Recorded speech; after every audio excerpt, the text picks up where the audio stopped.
Personne n'aurait pu l'imaginer, et pourtant l'événement s'est produit. Un jour, dans le ciel, la guerre a éclaté. Une bataille dans le paradis. Les armées angéliques s'alignant pour une remarquable épreuve de force. Ce qui se produisit au cours de ce combat céleste allait non seulement changer le cours de l'histoire humaine, mais également nous révéler la personne de Dieu et le sens de la vie.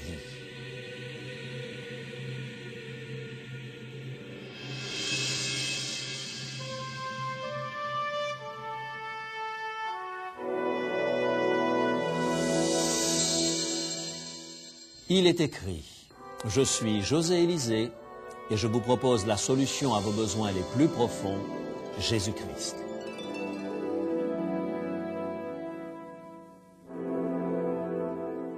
Aujourd'hui, une bataille dans le ciel. Peu de choses ont autant captivé l'imagination du public ces dernières années que la trilogie de la guerre des étoiles. Plus que de rapporter d'énormes recettes, les films La guerre des étoiles, L'Empire contre-attaque et Le retour du Jedi ont contribué à créer un nouvel univers dans l'imaginaire populaire. Tout d'un coup, les galaxies lointaines reprenaient vie. Les forces du bien et du mal s'affrontaient au milieu des étoiles. Des vaisseaux spatiaux étranges, aux prises avec des avions de chasse, des créatures de toutes sortes, venues de planètes lointaines, qui conspirent et forment des alliances, des paysages étranges et des prouesses techniques, des personnages héroïques, emportés dans un conflit cosmique. Voilà le menu de la saga de la guerre des étoiles. Cette trilogie a hissé la science-fiction à un tout nouveau niveau. Non seulement le producteur George Lucas s'est révélé un maître des effets spéciaux, mais il s'est adressé à un public qui mourait d'envie de découvrir la force, de transcender ses limitations humaines, de vivre par procuration une certaine destinée cosmique. Pour quelques personnes, la saga de la guerre des étoiles était presque comparable à une expérience religieuse. Mes amis, j'aimerais vous parler d'un conflit cosmique qui éclipse tout ce que nous, êtres humains, pouvons imaginer. Les guerres des anges sont plus impressionnantes, plus réelles que tout ce que nous pouvons voir à l'écran. Et en tant qu'êtres humains, nous sommes sans conteste mêlés à ce combat extraordinaire. Il nous entraîne dans les endroits les plus reculés de l'univers. Il nous emporte aussi au plus profond de nos propres cœurs.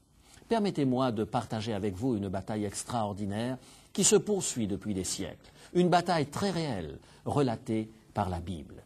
Cette bataille est de la plus haute importance parce qu'elle détermine qui est Dieu.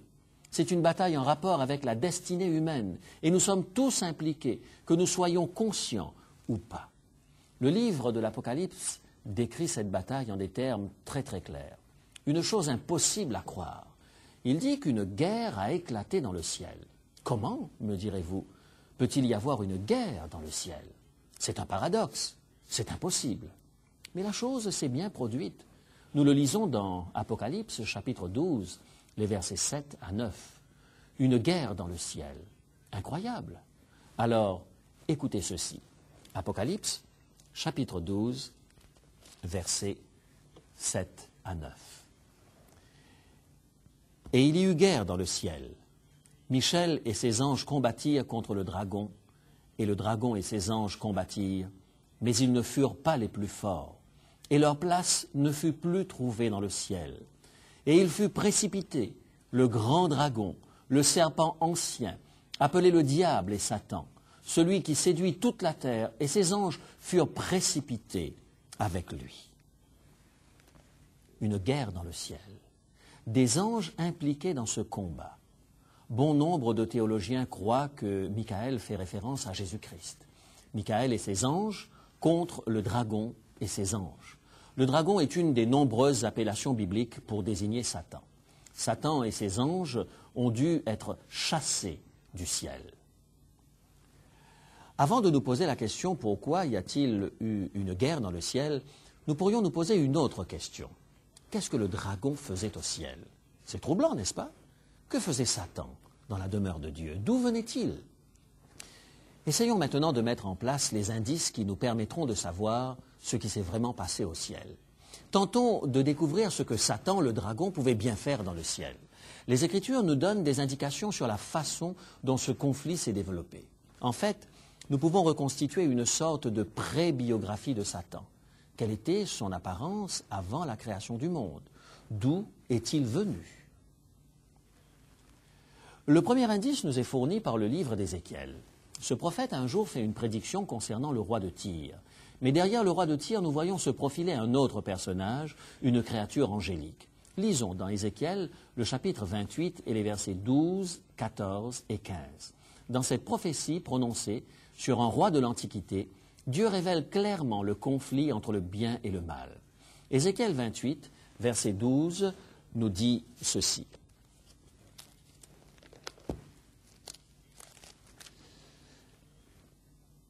Ainsi parle le Seigneur l'Éternel. Tu mettais le sceau à la perfection. Tu étais plein de sagesse, parfait en beauté. Tu étais un chérubin protecteur aux ailes déployées. Je t'avais placé et tu étais sur la sainte montagne de Dieu.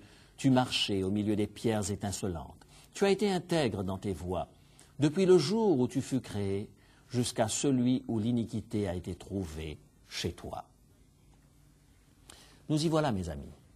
Un être décrit comme le chérubin protecteur aux ailes déployées. C'était un ange à qui avait été confiée une tâche spéciale. Dans le temple juif, les chérubins protecteurs se tenaient sur le propitiatoire, qui représentait le trône de Dieu. Cet ange avait, selon la Bible, un lieu spécifique près du trône de Dieu. Il mettait le sceau à la perfection. Il était plein de sagesse et parfait en beauté.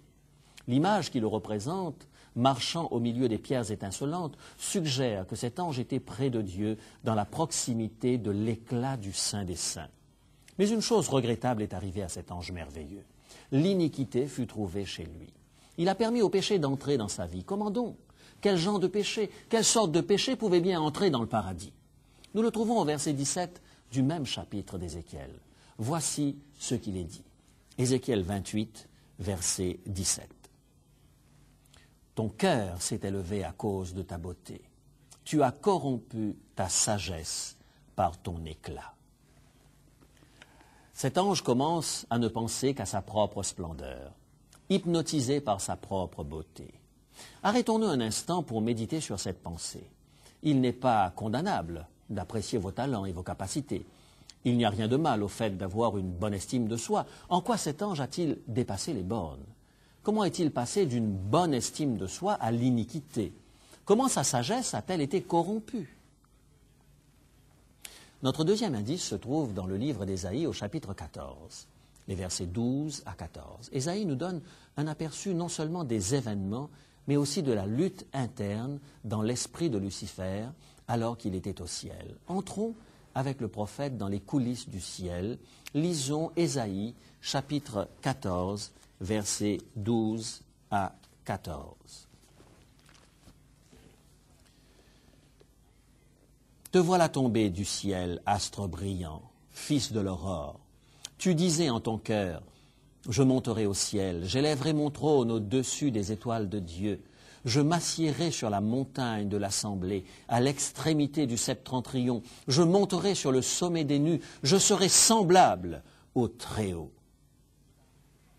Lucifer, le sage, l'ange splendide, le fils de l'aurore, cet ange a développé un complexe de supériorité. Il convoitait une autre situation. Ce n'était pas suffisant pour lui d'être près du trône de Dieu. Il voulait un trône au-dessus des étoiles de Dieu. Il n'était pas satisfait d'habiter la gloire de Dieu. Il voulait monter sur le sommet des nues. Parfait en beauté, Lucifer était déjà semblable au Très-Haut. Mais lui, il voulait être semblable au Très-Haut dans toute l'acception du terme.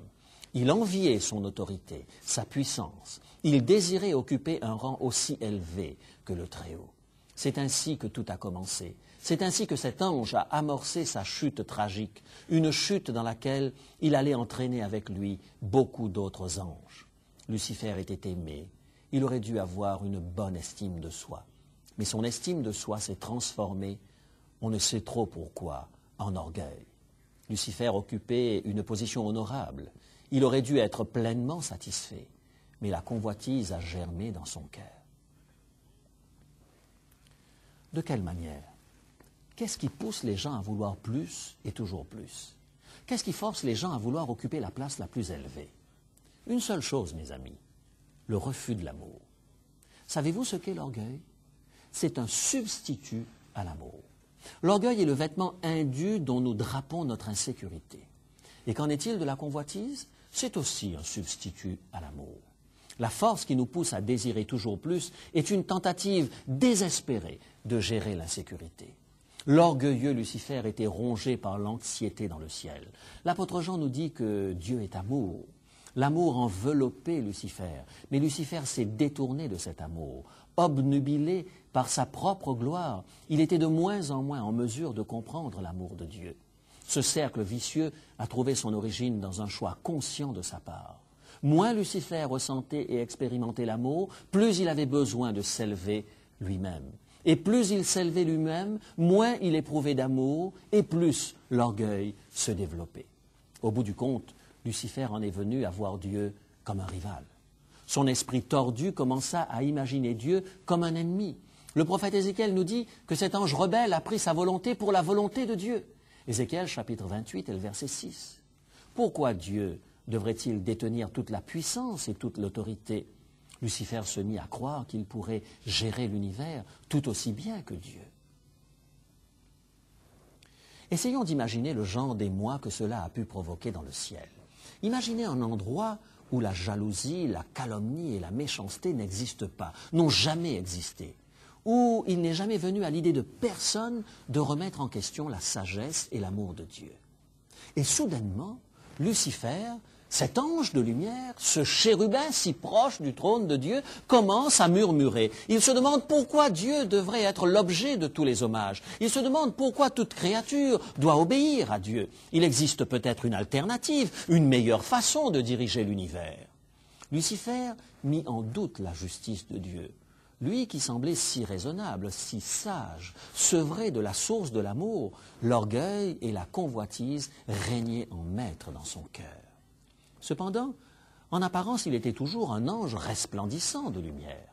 Manifestement, Lucifer réussit à persuader d'autres anges à se joindre à lui dans sa rébellion. Ils étaient suffisamment nombreux pour livrer bataille afin de déterminer qui aurait le droit de diriger l'univers. Voyons maintenant comment Dieu allait gérer cette situation. Qu'allait-il faire de Lucifer? Bon nombre d'entre nous aujourd'hui pourraient se dire que Dieu aurait tout simplement dû détruire Lucifer. Pourquoi? Parce que si c'était là l'origine du mal, si Lucifer était le premier à se couper de l'amour de Dieu, alors mieux eût valu tuer le mal dans l'œuf. Pourquoi ne pas l'avoir éliminé comme on écrase une mouche?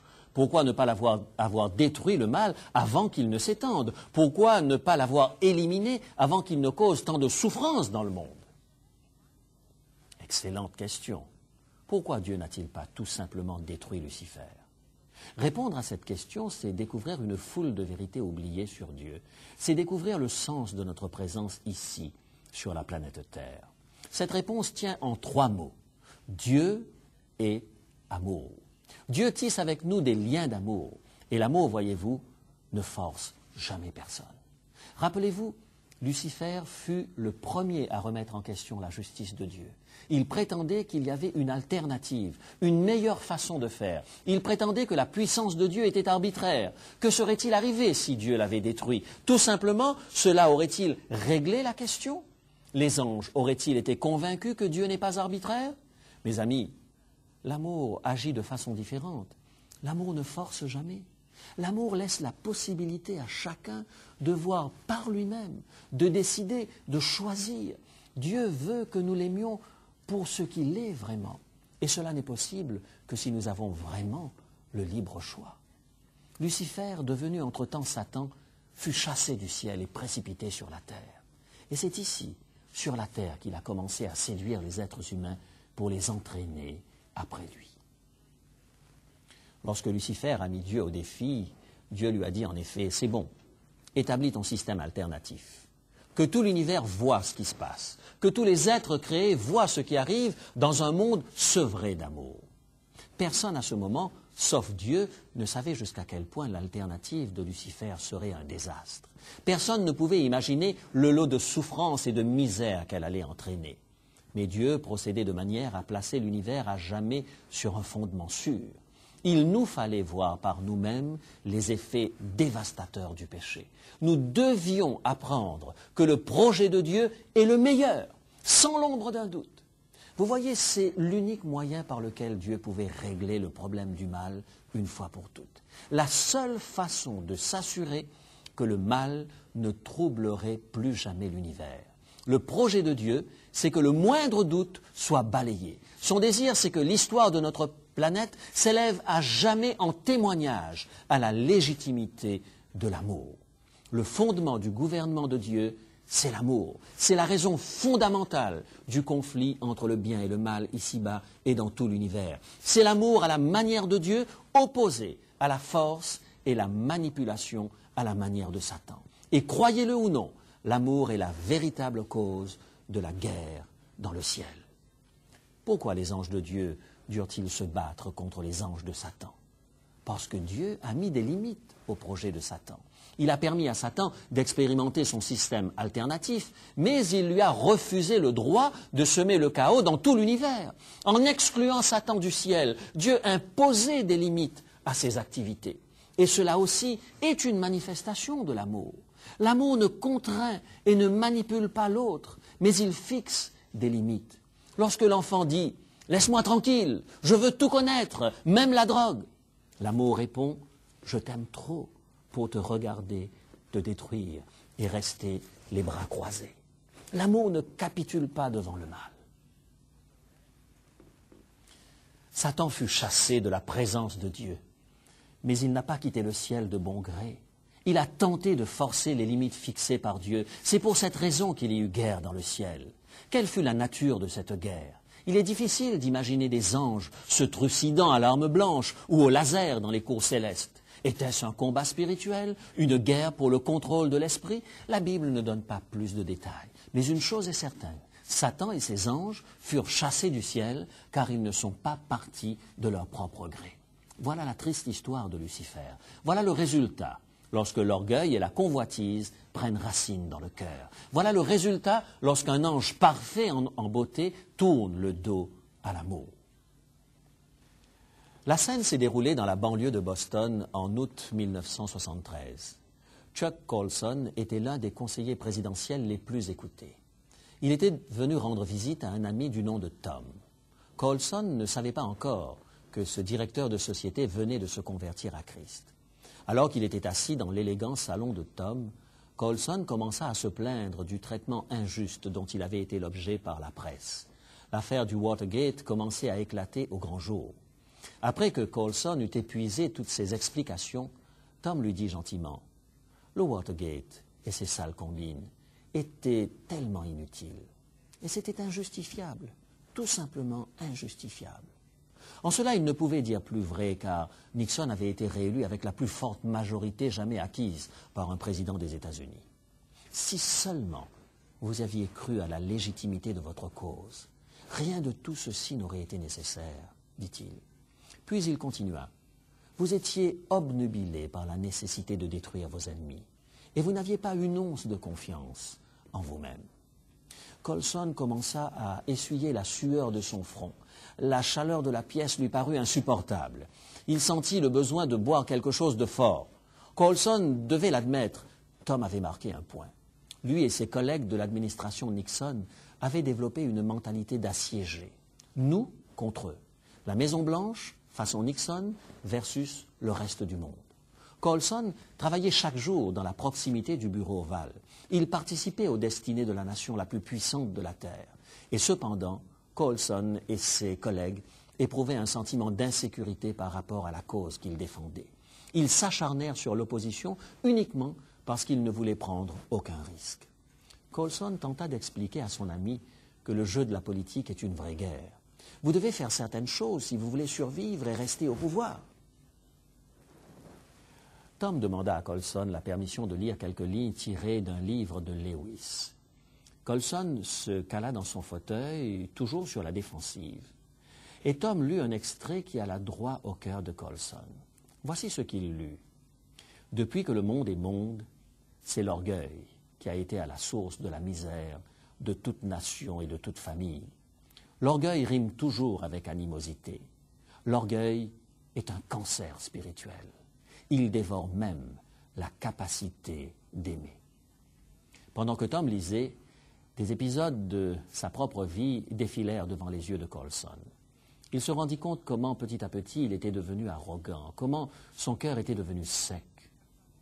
Plus tard, ce soir-là, au volant de sa voiture, en rentrant chez lui, il se mit à pleurer sans pouvoir se contrôler.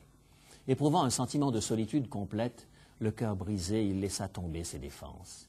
Il vit le vide terrible qui se cachait derrière le masque de sa grande assurance.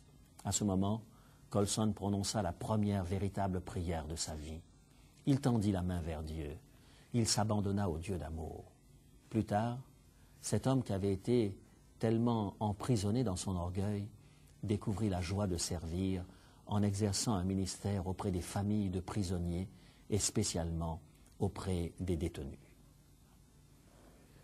Mes amis, à un moment ou à un autre de notre vie, nous devons tous faire un choix. Nous devons choisir l'une des deux forces qui mènent ce monde. Choisir entre l'orgueil et l'amour. Nous devons choisir si nous allons amasser tant et plus ou si nous allons nous mettre au service de Dieu. Nous devons choisir entre nous défendre nous-mêmes ou laisser Dieu nous défendre. La guerre qui a commencé dans le ciel se poursuit encore dans l'univers et dans nos cœurs. C'est un conflit qui se niche au plus profond de nos cœurs. Le front de la bataille n'est pas toujours clairement délimité, mais il existe. Deux forces sont en présence, deux puissances s'affrontent. Elles conduisent dans des directions opposées et il vous appartient de faire un choix entre l'orgueil et l'amour.